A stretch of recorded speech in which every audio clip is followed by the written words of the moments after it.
ఆంధ్రప్రదేశ్ రాజకీయాల్లో నాకు పర్సనల్ లెవెల్‌లో ఉన్న ఈ లీడర్స్‌లో జగన్మోహన్ రెడ్డి, చంద్రబాబు నాయుడు, పవన్ కళ్యాణ్, వైఎస్ షర్మిల వీళ్ళందరిలో కూడా కాస్త సెన్సిబుల్‌గా ప్రజలతో మాట్లాడేది వైఎస్ షర్మిల అనిపిస్తారు. కాస్త little bit of a difference వీళ్ళతో. అంటే ఆవిడ ఏమి ప్రజలకు మేలు చేస్తారన్నట్ల.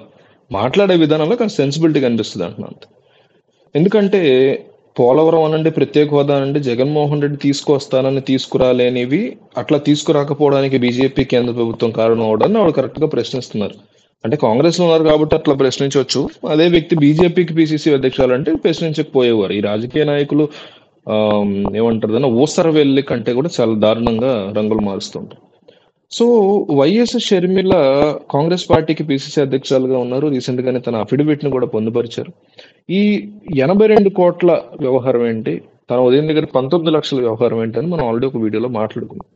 అయితే ఇప్పుడు ఆమె గురించి జరుగుతున్నటువంటి డిస్కషన్ ఏంటంటే, నిజంగా తనకి ఆస్తుల విషయంలో జగన్మోహన్ రెడ్డి మీద కోపం ఉంటే ఆవిడ కోర్టుకి ఎందుకు వెళ్ళరు ఉందనే మాట స్పష్టం సుస్పష్టం. ఆస్తుల విషయంలో జగన్ మీద కోపం ఉందని ఎందువల్ల ఉంది అనేది మనం ఒకసారి కన్సిడర్ చేసుకుంటే, వైఎస్ రాజశేఖర రెడ్డి సీఎం కాకముందు హైదరాబాద్ లో ఉన్నటువంటి తన ఇంటిని, హైదరాబాద్ లోను కడపలోను తన ఇంటిని కూడా అమ్మడానికి ఆయన ఆల్మోస్ట్ సిద్ధం అయిపోయినటువంటి పరిస్థితి. ఆయన సీఎం అవ్వక ముందు ఆయన ఆర్థికంగా అంత ఇబ్బందికర పరిస్థితిలో ఉండేవారు. కానీ సీఎం అయిన తర్వాత పరిస్థితులు పూర్తిగా మారిపోయి, అట్లా మారిపోవడానికి జగన్మోహన్ రెడ్డి కూడా ఒక కారణం అని తీవ్రమైనటువంటి ఆరోపణలు ఉన్నాయి. అంటే ఇల్లీగల్ గా వైఎస్ రాజశేఖర్ని అడ్డం పెట్టుకుని జగన్మోహన్ రెడ్డి అనేక క్విడ్ ప్రోకోలు చేశారని విపరీతమైనటువంటి ఆరోపణలు ప్రతిపక్షాలు చేస్తూ ఉంటే ప్రజల్లో కూడా రకమైనటువంటి టాక్ ఉంది. కానీ దీని పట్ల ఎవరికి కూడా క్లారిటీ లేదు. సిబిఐ ఈ విషయాలను బయట పెట్టాలి. నిజానికి ఆదాయానికి మించిన ఆస్తులు అనేటువంటి కేసులోనే జగన్మోహన్ రెడ్డిని 16 నెలలు జైల్లో పెట్టింది సిబిఐ. నిజంగా ఆయన తప్పు చేసి ఉంటే ఈ పాటికి ఆ విషయాన్ని తేల్చాలి. లేదు ఆయన తప్పు చేయకపోతే నిర్దోషి కింద ఆయన్ని బయట పెట్టి ఉండాలి. కానీ ఈ కేసునే ముందుకు నడిపించకపోవడంలో అందరి పాత్ర ఉంది. సిబిఐది ఫస్ట్ తప్పు, సిబిఐ అధికారులదే తప్పు. మాకు ప్రెషర్ ఉన్నంత రాజీనామా చేయండి, చేయరు కదా అధికారం తమ పొజిషన్స్ కి. సో బీజేపీది తప్పు, బీజేపీది తన ఎంపీలతో వెనకుండా నడిపిస్తున్న జగన్మోహన్ రెడ్డి తప్పు, తాను బయటపడడం కోసం ఈ కేసుల నుంచి. అంటే ఏదో తప్పు జరుగుతుందని.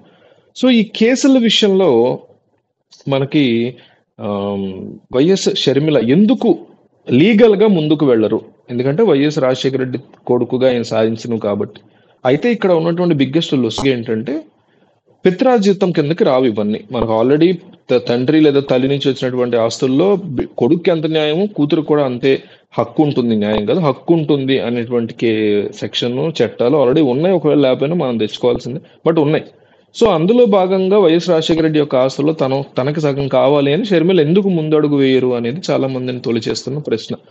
అయితే రీజన్ ఇదే. వైఎస్ రాజశేఖర రెడ్డిని చూపించి వైఎస్ జగన్మోహన్ రెడ్డి లేదా వైఎస్ రాజశేఖర రెడ్డి కలిసి సంపాదించారేమో, కానీ వీళ్ళిద్దరి పేరు మీద లేవు. కేవలం వైఎస్ జగన్మోహన్ రెడ్డి పేరు మీద ఉన్నాయి. అందువల్ల ఆమె లీగల్ గా ముందుకు వెళ్ళరు. కానీ ఎథికల్ గా, మోరల్ గా ఆలోచిస్తే, అంటే వీళ్ళు సంపాదించిన అక్రమ సంపాదన లేకపోతే న్యాయం సంపాదన అనేది పక్కన పెడితే కాసేపు, వైఎస్ జగన్మోహన్ రెడ్డి తన తండ్రిని ఉపయోగించుకునో అడ్డం పెట్టుకునో నిజంగా సంపాదించుకుని ఉంటే, బిజినెస్ లీగల్ గా అయినా ఇల్లీగల్ గా అయినా, అందులో ఎంతో కొంత ఆమెకు కూడా ఉంటుంది కదా అనేటువంటి చాలా మంది అడిగేటువంటి ప్రశ్న. ఆ లెక్కనైనా సరే, అంటే తండ్రి లేరు కాబట్టి సమానంగా ఇవ్వాలి తన చెల్లికి కూడా అనేది బేసిక్ థింగ్. కానీ అది జగన్మోహన్ రెడ్డి చేయకుండా ఆమెకి ఒక 92-82 కోట్లు ఇచ్చేసి, ఇంతకు మించి ఇది క్లోజ్ డీల్, ఇంతకు మించి నేను ఇష్యూస్ లో నీకు ఏమి హెల్ప్ చేయలేను, నేను నీకు ఏ రకంగా కూడా నేను దీంట్లో సపోర్ట్ చేయలేను అని చెప్పేసినట్టుగా మనకు అర్థమవుతుంది. ఎందుకంటే 82 కోట్ల అప్పు ఉంది తన అన్న దగ్గర నుంచి అని తాను లైబిలిటీగా కూడా చూపించుకున్నారు వైఎస్ షర్మిల. మొత్తం మీద తన ఆస్తుల్లో కూడా ఆ లిస్ట్ కనిపిస్తుంది, అఫిడవిట్ లో క్లియర్ గా మెన్షన్ చేసుకున్నారు. సో ఇక్కడ మనకి చాలా ఇంట్రెస్టింగ్ డిస్కషన్ ఇది. ఎందుకంటే తండ్రి యొక్క సహాయంతో కొడుకు సంపాదించుకున్నాడు.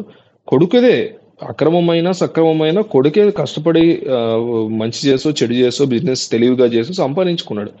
అయితే ఇందులో చెల్లికి తనతో పాటు ఆ టైంలో ఆయన జగన్తో ఆమె ఎట్లా నిలబడి ఉన్నారో మనకు తెలియదు. బట్ పార్టీ పెట్టిన తర్వాత సపోర్ట్ చేశారు, నిలబడ్డారు, పాదయాత్ర చేశారు. అందులో ఎటువంటి సందేహం లేదు. 100% ఆమె జగన్ కోసం కష్టపడ్డారు. అందుకు గాను ప్రభుత్వంలో భాగస్వామ్యం చేయలేనని ఒక 82 కోట్లు మాత్రమే ఇవ్వగలననేసి అప్పుగా జగన్ ఇచ్చినట్టు. కావాలంటే ఎక్కడ అప్పుగా చూపించుకుంటారేమో కానీ జగన్ అది వెనక్కి ఎక్స్పెక్ట్ చేయకపోవచ్చు ఆబ్వియస్లీ. సో ఈ ఆస్తుల తతంగంలో సెటిల్మెంట్ టైంలో జగన్ ఈ డబ్బు ఇచ్చినట్టుగా మనకు స్పష్టంగా ఈ అఫిడవిట్ల ద్వారా మనకు క్లియర్గా తెలుస్తుంది. అయితే ఈ నేపథ్యంలో మనకి కొన్ని క్వశ్చన్లు అట్లా వేలాడుతున్నాయి. అంటే ఇందాక మనం అనుకున్నట్టు షర్మిల ఎందుకు లీగల్గా వెళ్ళారంటే ఇది పిత్రాజితం కాదు, అన్నయ్య ఓన్గా సంపాదించుకున్నారు, అన్నయ్య సంపాదించుకున్న ఆస్తి మీద ఈవిడికి లీగల్గా హక్కు ఉండదు. కానీ ఎథికల్గా మోరల్గా రాజశేఖర రెడ్డి ద్వారా వచ్చిన డబ్బు కాబట్టి ఈవిడికి కూడా ఎంతో కొంత వాటా, మీరు సమానం అనకపోయినా 35% ఉండాలి కదా అని ఆమెను సపోర్ట్ చేసేవాళ్ళు అనేటువంటి మాట. ఇది వీళ్ళిద్దరి మధ్య అయిందా. అయితే ఇప్పుడు మనకి లోటస్ పాండ్ ఉంది హైదరాబాద్లో, తాడేపల్లిలో ఒక భారీ భవంతి ఉంది, టీడీపీ వాళ్ళు దాన్ని తాడేపల్లి ప్యాలెస్ అంటూ ఉంటారు. యలహంకలో కూడా రాజభోగం ఉందని చెప్తారు, యలహంక ప్యాలెస్. బెంగళూరులో మంత్రి మాల్ కానీ, కడపలో కర్నూలులో, కడప అట్లా పులివెందుల్లో భారీ భవనాలు ఉన్నాయి. ఇవన్నీ కూడా జగన్మోహన్ రెడ్డి కానీ వైఎస్ షర్మిల కానీ తమ అఫిడవిట్లో ఎక్కడా ఒక్క చోట కూడా మెన్షన్ చేయలా, చూపించలా. వీళ్ళిద్దరివి కాదు, కానీ వాళ్ళే ఉంటారు, వాళ్ళే ఆ యొక్క ప్లేస్ లో బతుకుతూ ఉంటారు, వాళ్ళ ఫ్యామిలీసే ఉంటాయి, వీళ్ళకి తాలూకా వాళ్ళే ఉంటారు. బట్ ఇవి ఎందుకు వీళ్ళ అఫిడవిట్ లో లేవు అనేది బిగ్గెస్ట్ ప్రశ్న. సో ఇక్కడ మనకు కొన్ని విషయాలు అర్థం చేసుకోవాలి. మీకు ఇది జగన్మోహన్ రెడ్డిని అంటున్నాం, చంద్రబాబుని అంటున్నాం, ఇంకోళ్ళని అంటున్నాం అనేది కాదు. వీళ్ళు ఉంటున్న యొక్క భారీ భారీ భవంతుల్నే వీళ్ళ యొక్క లిస్టులో వీళ్ళు పెట్టుకోలేదు అంటే వీళ్ళు ఏ రకమైనటువంటి బినామీలను మెయింటైన్ చేస్తున్నారా, లేకపోతే ఇంకోటి అనేది బిగ్గెస్ట్ క్వశ్చన్ గా ప్రజల ముందు అరైజ్ అవుతుంది. సో దాని గురించి మీ అభిప్రాయాన్ని కామెంట్లో చెప్పండి.